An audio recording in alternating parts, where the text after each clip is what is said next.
A woman boards British Airways Flight 117 at Dulles International, quiet, professional.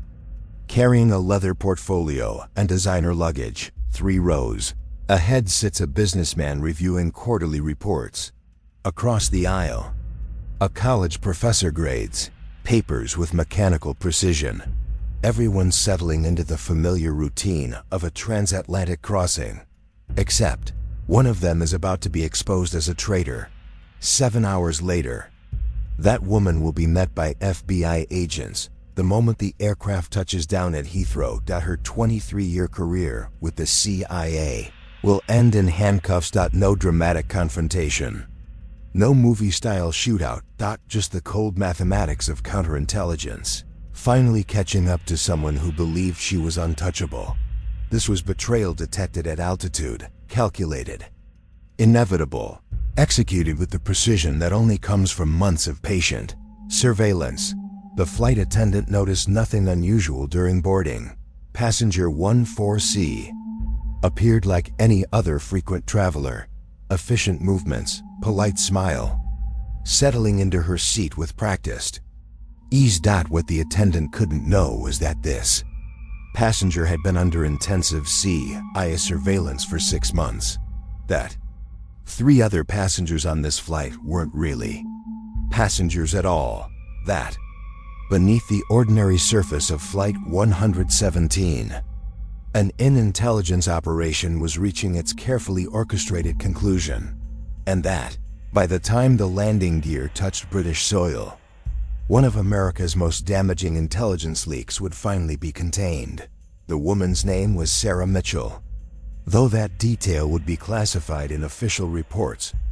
To her colleagues at CIA headquarters in Langley, she was a model intelligence officer, 15 years analyzing Russian military capabilities, 8 years running Eastern European assets, a spotless record of service. To Moscow, she was something entirely different.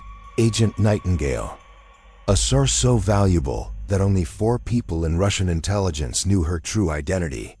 For nearly a decade, she had been passing classified documents to her handlers, compromising operations across 3 continents, and getting at least 7 American assets killed. This is the story of how the CIA identified a traitor within its own ranks. How counterintelligence becomes a science of patterns and patience, and how a woman could betray her country for years while maintaining the perfect facade of loyalty, only to have that facade collapse in a single, methodically planned flight across the Atlantic. It reveals something unsettling about the invisible war of espionage.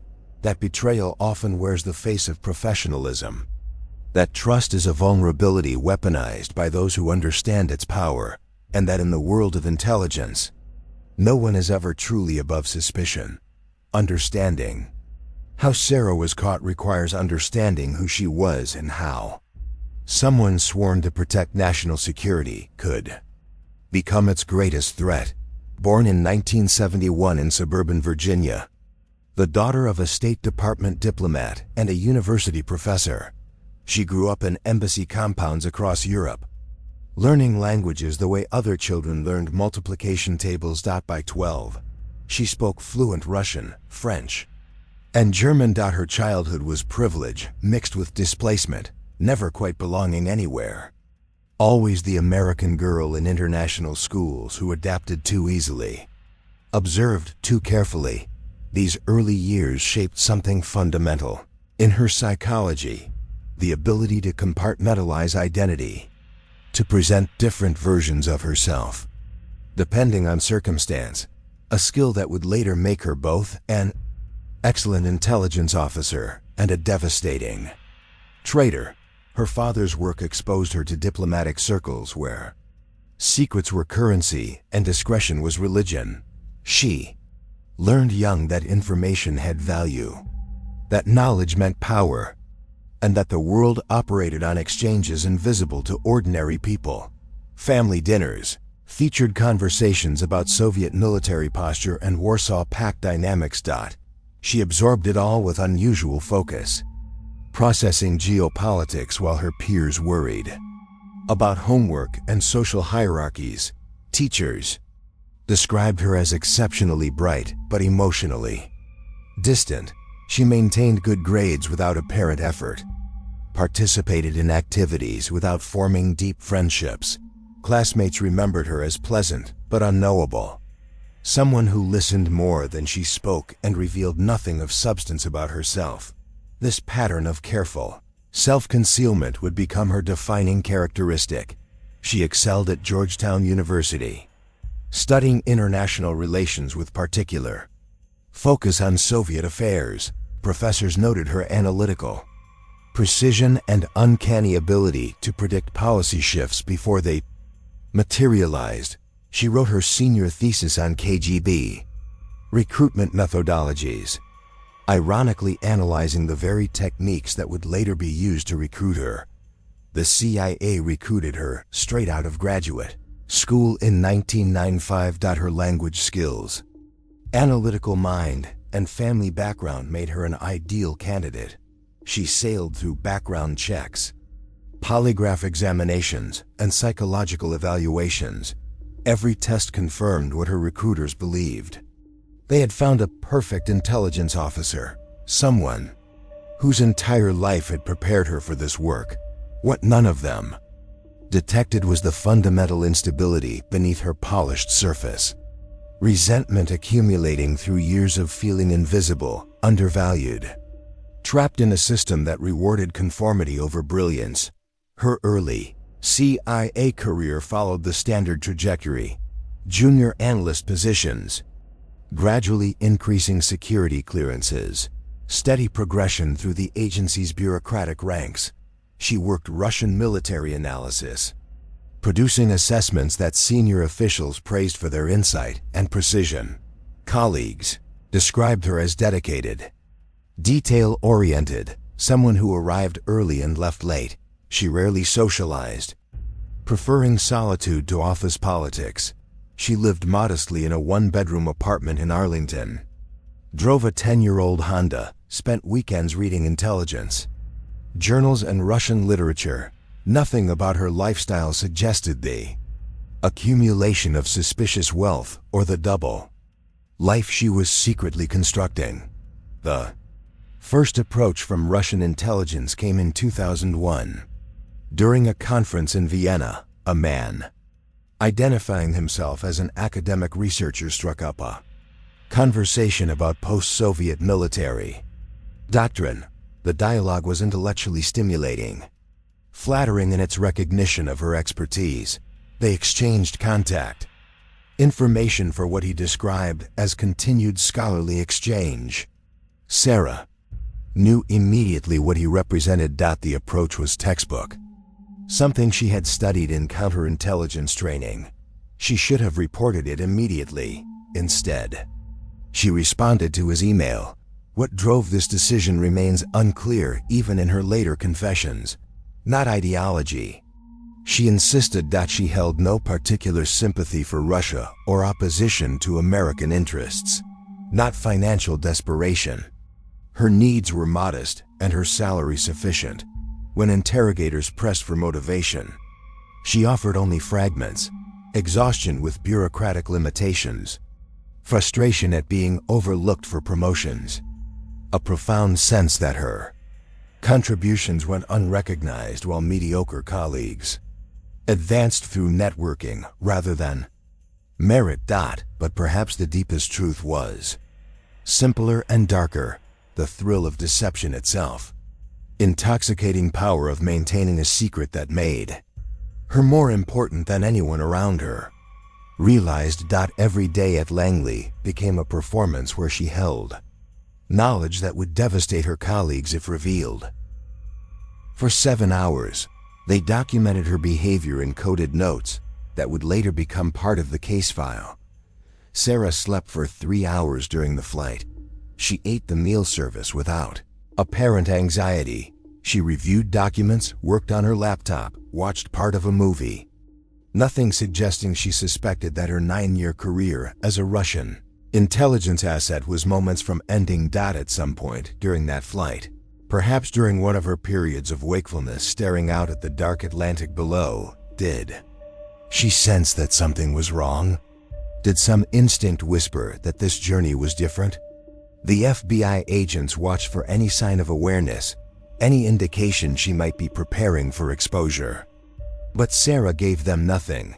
If she suspected, she revealed no evidence of it. The aircraft began its descent into Heathrow at 6:15 a.m. London time.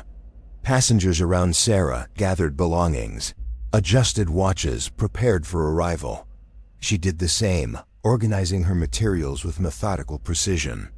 The landing gear engaged, the runway rose to meet them. Touchdown was smooth, professional, unremarkable. As the aircraft taxied toward the terminal, the pilot made an unusual announcement. "Ladies and gentlemen, we've been asked by airport authorities to remain seated after we reach the gate. There will be a brief delay before deplaning. We apologize for any inconvenience." Sarah's expression didn't change, but the FBI agent seated across the aisle noted a slight tightening of her jaw. The first indication that perhaps she understood what was coming. The aircraft reached its gate. The seatbelt sign remained illuminated. Then the forward door opened, and instead of ground crew, 6 individuals in business attire entered the cabin. 4 British MI5 officers and 2 FBI agents. They moved directly to Sarah's seat with the efficient precision of a rehearsed operation. "Sarah Mitchell, I'm Special Agent Williams with the FBI. You are under arrest for espionage against the United States." The words cut through the cabin silence. Passengers nearby turned, confused, suddenly aware they had been traveling with something far outside their ordinary experience. Sarah didn't resist. She stood calmly, extended her hands for the handcuffs, and maintained the same professional composure that had served her throughout her double life. Her only words were a quiet question. "How long have you known?" The agent didn't answer. She was escorted off the aircraft while other passengers remained seated, watching in stunned silence as one of their own was removed in custody. The entire arrest took less than 4 minutes. Efficient, controlled, leaving no possibility for escape or interference. Sarah was transported directly from Heathrow to a secure FBI facility, where interrogation would begin immediately. The Russian embassy was notified of her arrest through diplomatic channels, but offered no assistance. She was American, not Russian, and therefore beyond their official protection. Moscow issued a perfunctory denial of any involvement, the standard response to blown intelligence operations. The interrogation lasted 3 weeks. Sarah cooperated, perhaps recognizing that resistance was pointless, perhaps seeking some form of redemption through confession. She detailed her recruitment, her Russian contacts, every document she had passed over 9 years. The damage assessment confirmed what counterintelligence had feared. Her betrayal had been comprehensive and devastating. 7 confirmed deaths of American assets. Dozens of operations compromised. Incalculable strategic harm to U.S. intelligence capabilities in Russia and Eastern Europe. In her confession, Sarah attempted to explain motivations she herself didn't fully understand. "I wanted to matter," she told interrogators. "I wanted someone to recognize what I was capable of. And they did. They saw me when my own country didn't." It was the psychological profile of many traitors. Not ideology but ego. Not conviction but the desperate hunger for significance. The trial was classified, conducted in a secure courtroom close to public observation. Sarah pleaded guilty to multiple counts of espionage, accepting a sentence of 30 years in federal prison without possibility of parole. Her case file was sealed, her name scrubbed from public records. To the outside world, she simply vanished. Another anonymous face consumed by the machinery of classified justice. The CIA conducted an extensive damage assessment and internal review. How had one analyst been able to operate undetected for nearly a decade? What failures in security protocols had enabled her access and freedom of movement? Reforms were implemented. Enhanced monitoring of personnel with access to sensitive materials, more frequent polygraph examinations, improved behavioral analysis programs designed to identify insider threats before they could inflict damage. But the fundamental vulnerability remained unchanged. Intelligence organizations must trust their own people, and that trust creates opportunities for betrayal. For the families of the 7 assets killed because of Sarah's espionage, the arrest brought no comfort. Their loved ones were dead, sacrificed to one woman's ego and Russia's intelligence priorities.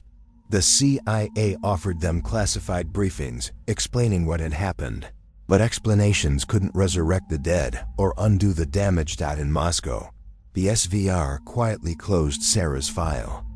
Agent Nightingale had been productive while she lasted, but intelligence assets are expendable resources, not permanent investments. They had already moved on to cultivating new sources, recruiting new traitors, continuing the invisible war that never ends.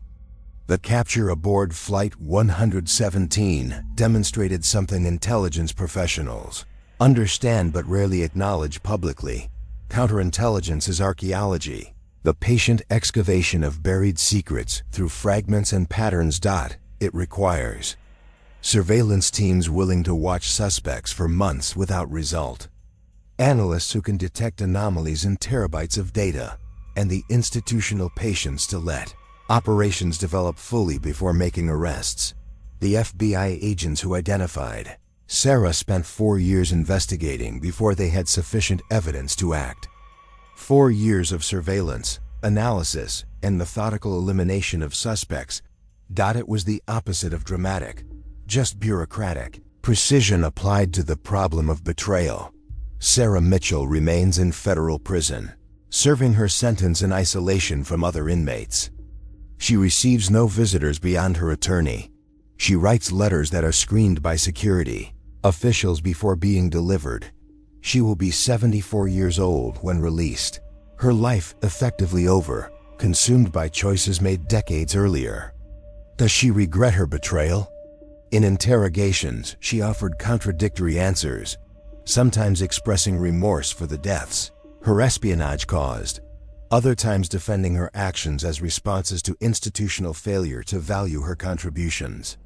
The psychological complexity of traitors rarely resolves into simple narratives of guilt or justification. The British Airways flight continues its regular schedule between Washington and London. Passengers board, travel, disembark, unaware of what happened aboard Flight 117 that July morning. The seat where Sarah sat has been occupied by thousands of travelers since the aisle where she was arrested has witnessed thousands of ordinary comings and goings. Nothing marks the location of her capture, because that's how classified operations look: invisible, leaving no public trace that anything extraordinary occurred. What does Sarah Mitchell's arrest reveal about the world of intelligence? That betrayal often wears the face of professionalism and competence, that the most dangerous threats come from within organizations, not from external enemies, that no security system can fully protect against someone determined to betray trust from a position of legitimate access. And that counterintelligence remains an endless game of patience, where victories are measured in arrests that never make headlines and threats neutralized before the public ever knows they existed. Drop your thoughts in the comments. If this investigation into espionage and betrayal made you see intelligence work differently, hit that like button and share this video. Subscribe, because we're exposing the operations that remain classified and the hidden machinery of national security that operates in permanent shadow. Hit the notification bell. The next buried operation is already unfolding somewhere, waiting to be revealed. That secret transformed her from another anonymous analyst into someone genuinely significant.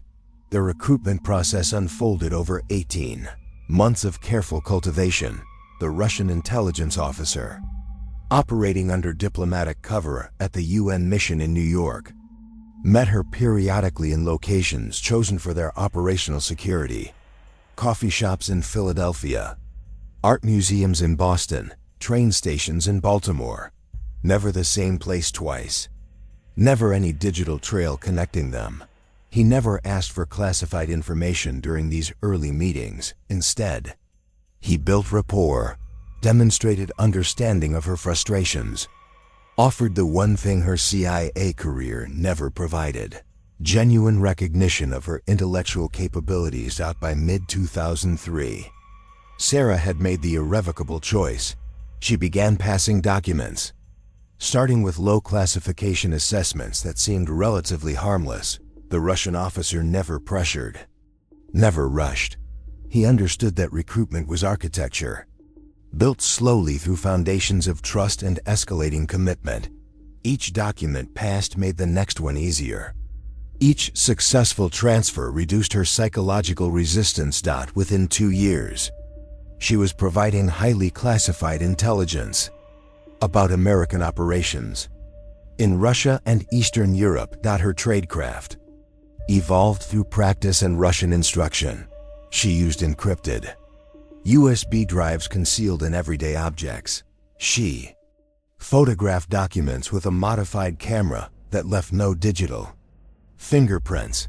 She communicated through coded messages, embedded in book reviews posted on obscure literary websites. The Russians paid her, but modestly, $60,000 over 9 years, deposited in a Cayman Islands account. She touched only once to purchase her mother a gift after terminal diagnosis. The money mattered less than the validation. She was finally important, finally seen, finally operating at the level her abilities deserved. The damage she inflicted was catastrophic. Between 2003 and 2012, at least 7 CIA assets in Russia and Ukraine were arrested, tortured, and executed.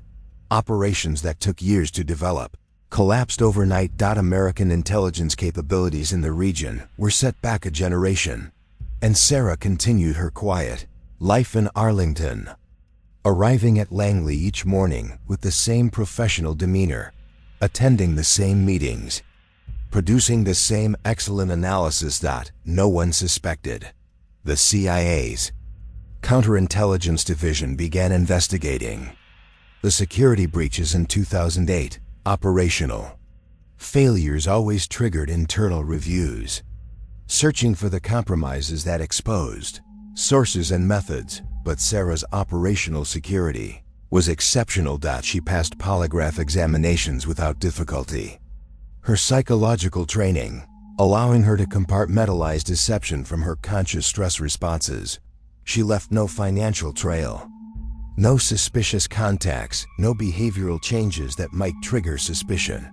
For 4 years, the investigation circled without finding its target.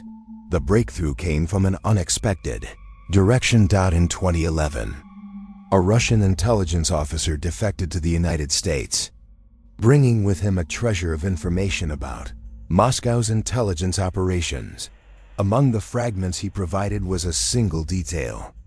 Russia had a highly placed source within CIA's Russia Analysis Division, a woman, recruited in the early 2000s. Still active, this narrowed the suspect pool to 23 analysts. The FBI's Counterintelligence Division took operational control, implementing surveillance protocols designed to identify which of these 23 was the traitor. It required patience and precision. Aggressive investigation would alert the target, potentially causing her to flee or cease operations. Instead, they watched, monitored communications, tracked movements, analyzed patterns.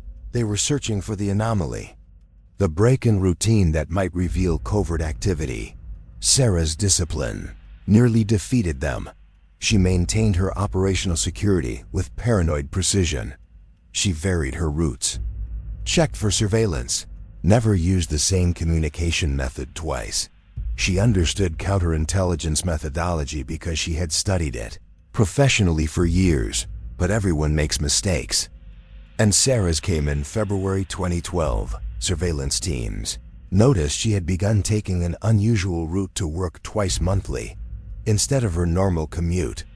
She drove to a metro station 15 miles out of her way, rode the train into the city, then walked the final distance to Langley. The pattern was subtle but consistent. Every second and fourth Tuesday. The same deviation from routine. Analysts recognized it immediately. Counter-surveillance route. Designed to detect or shake potential tails. But why would someone use counter-surveillance techniques unless they had something to hide? The net tightened. FBI surveillance intensified. Using rotating teams and technical assets to avoid detection, they documented her movements with the obsessive detail of hunters tracking prey. And in April 2012, they observed something definitive. Sarah entered a public library in Alexandria, spent 40 minutes browsing, then exited carrying the same bag she had entered with. Video footage showed her briefly handling a specific book in the Russian literature section. After she left, FBI agents examined that book and found a USB drive concealed in a hollowed section of its spine. A dead drop. The classic espionage technique for passing information without direct contact. They didn't retrieve the drive. Instead, they photographed it, noted its location, and waited. 3 hours later, a man with diplomatic credentials from the Russian embassy entered the library, went directly to that section, retrieved the book, and departed. The operation was confirmed. Sarah Mitchell was a Russian intelligence asset actively passing classified information. The FBI faced a strategic decision: arrest her immediately, or continue surveillance to fully map her activities and identify her Russian contacts. They chose patience, monitoring her for 2 more months to document the complete extent of her espionage. Every drop, every communication, every document passed, building a case that would be legally unassailable. By June 2012, they had enough, but the arrest needed to be executed carefully. Sarah had been trained in escape and evasion protocols. If she detected surveillance or sensed exposure, she might flee to the Russian embassy and claim diplomatic protection. They needed a scenario where she would be isolated, unable to escape, with no possibility of alerting her handlers. The opportunity came when Sarah's personnel file indicated upcoming travel. She had requested leave to attend a conference in London, traveling on British Airways Flight 117. The counterintelligence team recognized the perfect capture scenario. An international flight offered complete control. Once airborne, the target would be confined for 7 hours with no means of escape or communication beyond the reach of her handlers. And landing in Allied territory meant cooperative. British security services could assist with arrest procedures. Operation required intricate coordination. FBI agents would board as passengers, maintaining surveillance throughout the flight. British MI5 would position officers at Heathrow to execute the arrest, and CIA officials would be present to immediately debrief her before Russian intelligence could coordinate any response. On July 15, 2012, Sarah arrived at Dulles International Airport for her 6 p.m. departure. She moved through security with the calm efficiency of someone who traveled frequently for work. Nothing in her behavior suggested awareness that this would be her last journey as a free woman. 3 FBI counterintelligence officers boarded the same flight using cover identities. They were positioned strategically. One 3 rows ahead, one across the aisle, one 5 rows behind. Their mission was pure surveillance, documenting her activities and ensuring she didn't somehow detect the operation and attempt to warn her handlers. British Airways Flight 117 departed on schedule. Climbing into the summer evening sky over Virginia. Sarah settled into her seat in business class, accepted a glass of wine from the flight attendant, and opened her laptop to review conference materials. To every appearance, just another government analyst, traveling for professional obligations. The FBI agents maintained their watch with practiced invisibility. They understood surveillance psychology. The target must never sense observation. Every glance must appear natural. Every movement must blend with the aircraft's normal rhythms.